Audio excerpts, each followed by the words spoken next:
Raphaël, un enfant, un être en devenir, un être en quête de découverte et d'émerveillement.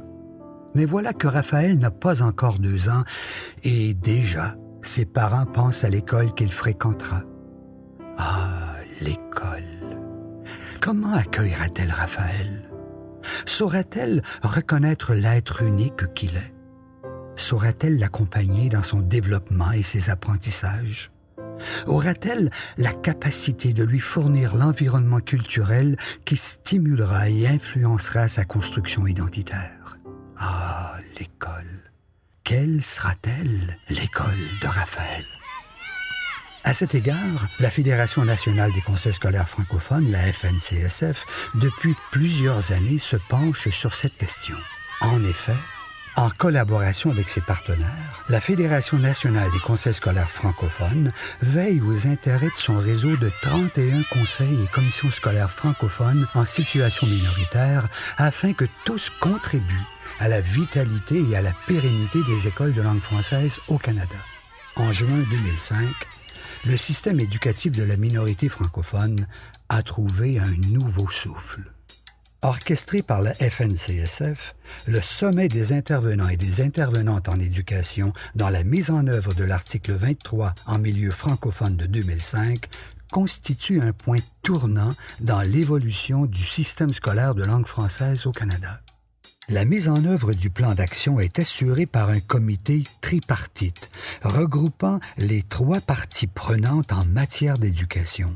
En prévision du sommet sur l'éducation 2012, écoutons les propos de quelques-uns de ses représentants qui nous font part de leurs commentaires et ce, selon les grands axes du bilan des démarches et des réalisations du plan d'action de l'article 23 intitulé « L'école de Raphaël ».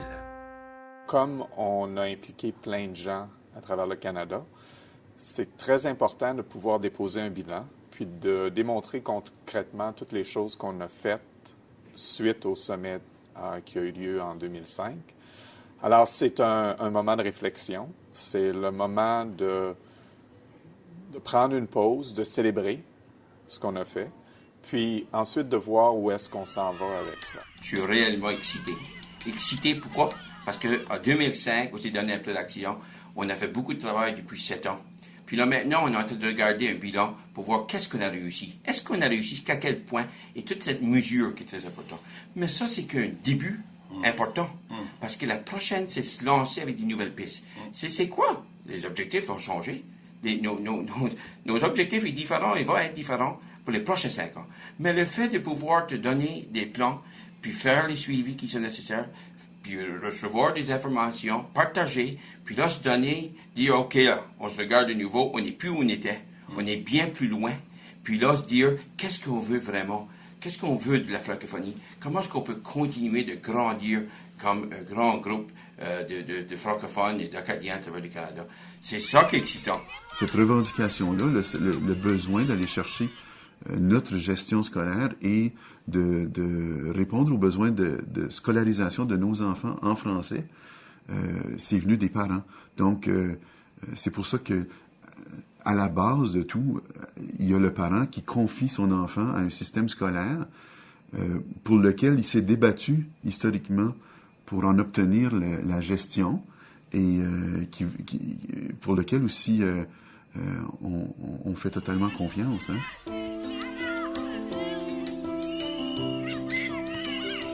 On ne demandait pas aux gens autour de la table de s'engager financièrement ou autrement au nom de leur organisme, mais plutôt de discuter et de développer ensemble une vision commune. Et à partir du moment où on a établi ça, les barrières sont tombées presque d'elles-mêmes. Et on s'est rendu compte, au fond, que on travaille tous pour la même chose. Le comité tripartite, c'est une expérience unique, c'est vraiment une première. Le comité, c'est un lieu de discussion, un lieu d'échange, un lieu de partage, de concertation, où sont rassemblés tout de même les provinces, les conseils scolaires, la communauté, le gouvernement fédéral. Alors, juste de rassembler tout ce monde-là, travailler ensemble, collaborer, pour nous, c'est une grande satisfaction d'abord, puis c'est un apport aussi à tous les dossiers qu'on peut traiter en éducation. On ne soulignera jamais assez l'importance d'avoir assis à une même table tous les joueurs et de voir ce que chacun pouvait apporter comme contribution à la mise en place d'écoles françaises. Et c'est tellement plus efficace que de travailler tout seul dans son coin.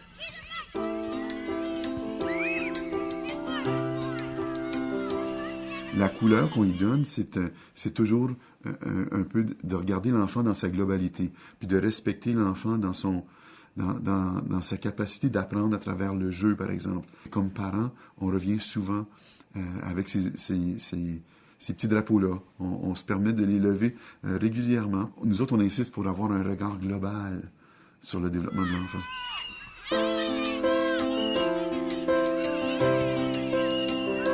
Qu'est-ce qu'il faut faire, nous autres, dans nos écoles de langue française, c'est de faire en sorte qu'on a le souci de transmettre la langue française comme étant un objet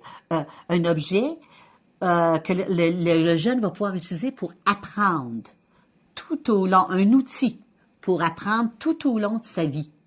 Alors, la langue française, pour le jeune, c'est son outil d'apprentissage, mais c'est son outil aussi qui va faire pour développer sa culture.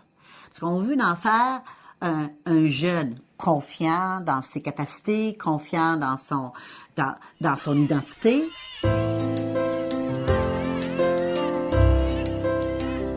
On sait que les arts de la culture, c'est une des voies royales, je dirais, pour faire forger ce sentiment d'identité, d'appartenance. Et c'est pour ça qu'on a voulu travailler avec les gens du milieu de la culture pour développer des outils qui vont tenir compte de ces deux aspects-là. Il y a aussi un rôle pour des intervenants professionnels du milieu des arts, artistes dans n'importe quelle discipline, qui apportent une autre approche, une autre façon de faire, qui est peut-être plus axée sur une création ouverte et une autodécouverte qui est autre, et qui marche, et qui est gagnante, et qui permet de faire en sorte que ces individus-là, ces jeunes gens-là, allument sur le fait de pouvoir créer en français, de vivre une expérience artistique qui est émouvante, qui les affecte à un niveau très profond. Même dans le domaine des arts, les artistes, quand ils parlent de création, ça les illumine. Mais nous autres aussi, les éducateurs, on parle de création, on avance un petit pas, ben ça nous enchante, puis ça nous pousse à aller plus loin.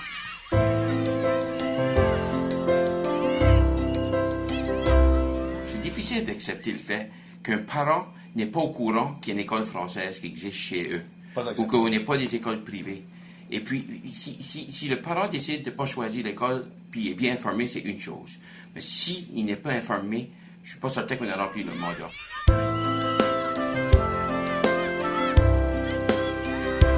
Je trouve ça fascinant que finalement, après 4-5 ans de travailler ensemble, on voit qu'on a pris un élan, dans le sens national, provincial, territorial et je dirais même au niveau des commissions scolaires. Cette distance s'effrite, c'est sûr, à travers toutes ces tables de concertation, de discussion. Ça permet de sentir que ce qui se fait au Yukon est similaire à certaines choses qui se font ailleurs au Canada. Alors, ça nous rapproche. On se sent soutenu par des communautés francophones des fois plus grosses, plus grandes. Pour moi, c'est très important que ce qu'on développe au point de vue national se relie tout aussi bien à un élève qui serait à Terre-Neuve qu'un élève des territoires du Nord-Ouest. Une des grandes retombées du comité tripartite, c'est le sens de responsabilité aussi qui a évolué dans le temps. Je pense qu'on avait tous un rôle à jouer, mais on a plus un sens de responsabilité face à la grande francophonie canadienne, au lieu de juste regarder notre francophonie chez nous.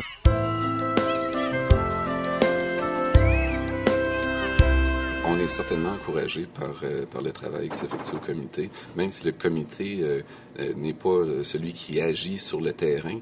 On voit le fruit de la réflexion, du partage, de la collaboration dans les différentes initiatives qui se mettent en place dans les provinces, puis dans les secteurs dont je parlais tout à l'heure, comme la petite enfance en promotion, la pédagogie aussi, partager beaucoup de ressources. Alors pour nous, on est très encouragés. la petite enfance, en 2005, on en parlait, on savait qu'on voulait avancer la petite enfance, on connaissait l'importance, mais on pensait qu'on connaissait l'importance de la petite enfance. Et là, on a vu vraiment, dans les dernières 6 années, que la petite enfance, ça devient la pierre angulaire pour toute la survie, la pérennité de nos communautés francophones. Il faut qu'on soit sérieux. On doit regarder, entre 0 et 5 ans, l'importance d'avoir des interventions cohérentes qui respectent à la fois le rôle des premiers éducateurs, qui sont les parents, mais aussi le rôle des conseils scolaires, qui ont un intérêt majeur à voir à ce que la petite enfance soit prête à rentrer dans un système scolaire.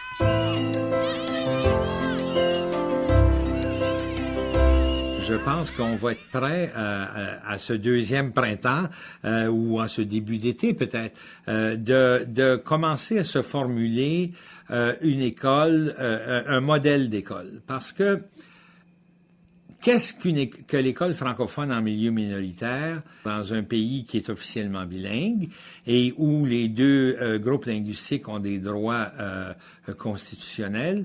Est-ce que cette école, elle doit être définie de la même façon ou est-ce qu'elle doit pas être définie un peu différemment? Cette école va devoir développer des liens beaucoup plus étroits avec sa communauté parce que elle peut en assurer la pérennité. Et donc, on commence à définir une école qui est d'une façon beaucoup plus précise par rapport à la communauté francophone minoritaire au Canada. L'école doit s'ouvrir sur la communauté et non pas seulement s'ouvrir sur la communauté, doit être un moteur de vitalité de la communauté et de voir justement quand on fait venir des gens, que ce soit des artistes ou des gens de milieu culturel ou de d'autres, tout autre professionnel qui pourrait venir à l'école, c'est de montrer qu'il y a une vitalité, qu'il y a une vie francophone, qu'il y a une communauté autour et que c'est pas juste à l'école que le fait français existe. Quand je disais tout à l'heure, on travaille tous pour la même chose, au fond, il faut qu'on travaille tous pour Raphaël. Raphaël et les autres Raphaël qui sont là. Et si on oublie cet objectif-là, on risque de passer à côté. On aura de beaux produits pédagogiques, on aura de beaux bâtiments, on aura tout ça, mais on aura oublié le pourquoi de cette institution qu'est l'École de langue française.